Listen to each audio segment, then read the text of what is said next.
To contact YouTube live support, click the profile icon or the picture, then tap the help center. After that, click contact us, and then just enter your concern there.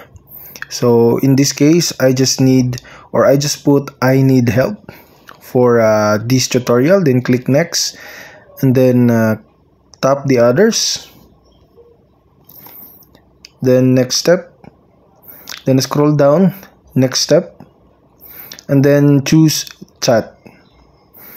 Okay, so let's click it, then enter your first name and last name. So I just put my channel's name, TuruPH, then your email address, and then your channel URL, and then your concern.